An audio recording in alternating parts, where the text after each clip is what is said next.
Oke, kawan-kawan semuanya, Assalamualaikum warahmatullahi wabarakatuh. Seperti biasa, gue balik lagi di channel YouTube ini ya. Untuk kesempatan kali ini, gue ingin sedikit melanjutkan pembahasan terkait dengan dugaan ijazah aspal dari Muki di Pekok, Sontoloyo ya. Ini terkait dengan berita terbaru yang gue baca juga di beberapa media online ya. Ini dikabarkan katanya pihak Polda Metro itu ya akan melanjutkan pembahasan terkait dengan proses hukum terhadap Bang Lismon gitu ya. Kalau nggak salah itu pasalnya itu pasal apa ya? Hasut ya, pasal hasutan atau apa gimana itu ya? Kalau nggak salah itu pasal-pasal hasutan apa namanya? Yaitu provokasi lah ya, pasal-pasal provokasi. Kadang gue bingung juga ya, ketika seseorang itu meneliti sebuah dokumen itu kok dianggapnya provokasi gitu loh, atau hasutan itu kan agak aneh ya. Kalau kita lihat dalam konteks kajian ilmiah secara saintifik, itu memeriksa dokumen asli atau aspal itu kan sebenarnya kan dalam konteks anak-anaknya kan kajian gitu loh, kajian riset. Kok bisa dianggapnya tuh hasutan atau memprovokasi? Lucu juga gitu ya, kok provokasi atau hasutan gitu, kenapa asalnya gitu kan ya. Ini kadang-kadang gue juga berpikir kok di negara kita ini hukumnya jadi seperti ini ya, jadi lucu gitu loh. Jadi yang sebenarnya bukan pidana, itu bisa ditarik-tarik jadi pidana gitu loh. Padahal sebenarnya kalau di negara lain itu ya, menganalisis kajian ilmiah terkait dengan sebuah dokumen ya, itu menyatakan asli atau aspal, itu kan sebenarnya kan ranahnya ranah penelitian gitu loh ya, ilmu pengetahuan saintifik. Cuma di Indonesia ini kok bisa jadi ranahnya pidana ya, dianggapnya itu menyebarkan apa namanya provokasi atau hasutan gitu. Ya, makanya gue lucu juga nih baca berita dari pihak Polda Metro kok bisa seperti ini gitu ya. Harusnya kan sebenarnya kalau kita berkaca dalam konteks apa namanya tuh hukum yang benar gitu ya, proses hukum yang benar terkait dengan kasus ijazah aspalnya Mukidi ini kan ya. Ini harusnya kan sebenarnya diselesaikan dulu di pengadilan perdatanya gitu kan ya. Kan kita sama-sama tahu Mukidi itu sekarang sedang digugat secara perdata di Pengadilan Negeri Surakarta dan Pengadilan Negeri Sleman. Nah, harusnya itu ijazahnya Mukidi itu dibawa dulu di Pengadilan Negeri Surakarta atau Pengadilan Negeri Sleman, ijazah aslinya dibawa dulu di sana. Kemudian diuji dalam tahap pembuktian. Nanti istilahnya hakim yang menentukan apakah ijazahnya Mukidi itu asli atau aspal gitu loh. Kalau misalkan ternyata berdasarkan vonis dari hakim pengadilan perdata itu ijazahnya asli, baru pihak Polda Metro itu bisa meneruskan gitu ya penyelidikannya terkait Bang Rismon ini yang katanya apa namanya menyebarkan berita bohong atau hasutan atau provokasi begitu loh ya. Nah, tapi kalau misalkan pengadilan perdata vonis dari hakimnya ternyata menyatakan ijazahnya Mukidi itu aspal, berarti kan pihak Polda Metro nggak bisa melanjutkan dong proses hukum terhadap Bang Rismon yang menyatakan bahwa ijazahnya Mukidi itu aspal. Jadi ini kan sebenarnya nggak boleh apa namanya melompat gitu loh ya. Jadi proses hukumnya ini jangan melompat kemana-mana. Harusnya runutannya di pengadilan perdata dulu.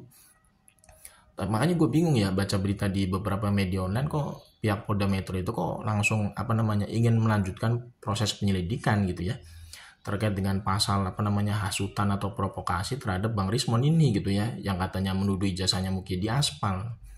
Padahal belum ada gitu loh putusan pengadilan perdata di PN Surakarta dan PN Sleman itu yang menyatakan ijazahnya Mukidi itu asli. Ini kan sebenarnya kan kalau misalkan kita berkaca dalam konteks prosedur hukum ya, itu kan ada yang namanya peraturan Mahkamah Agung ya, Perma ya. Perma atau peraturan Mahkamah Agung itu menyatakan bahwa kalau misalkan ada sengketa di pengadilan perdata, maka pidananya itu harusnya dikesampingkan dulu gitu loh. Jadi kalau misalkan ada gugatan secara perdata itu sudah berjalan, maka kalau laporan pidana ini harus nunggu dulu sampai perdatanya clear berdasarkan apa? Vonis hakim secara berkekuatan hukum tetap. Jadi nggak bisa pidananya ini berjalan sendirian.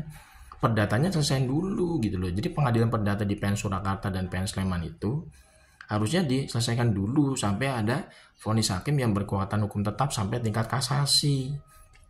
Baru nanti kalau misalkan memang ijazahnya Mukidi itu asli, dinyatakan berdasarkan vonis pengadilan sampai tingkat kasasi di Mahkamah Agung, baru nanti laporan di Polda Metro itu silakan dilanjutkan pidananya gitu loh.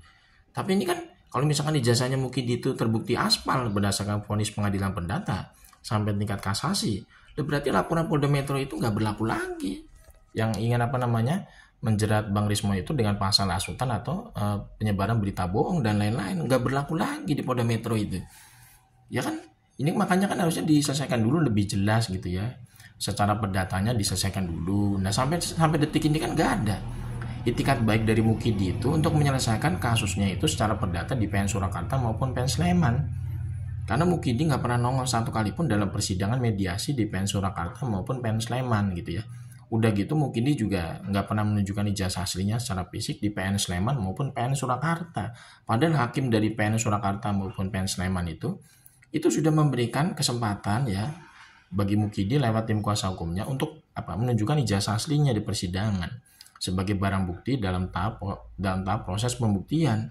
Tapi sampai detik ini Mukidi itu lewat tim kuasa hukumnya di PN Surakarta maupun PN Sleman itu nggak bisa menunjukkan ijazah aslinya sama sekali. Jadi yang dibawa itu cuma ijazah fotokopian yang dilegalisir gitu loh. Jadi bagaimana mungkin laporan pidananya ini bisa berjalan gitu ya? Ini kan agak lucu gitu loh. Udah gitu pasalnya lucu-lucu gitu, pasal hasutan, pasal provokasi gitu kan ya. Menyebarkan berita bohong itu kan lucu juga gitu loh.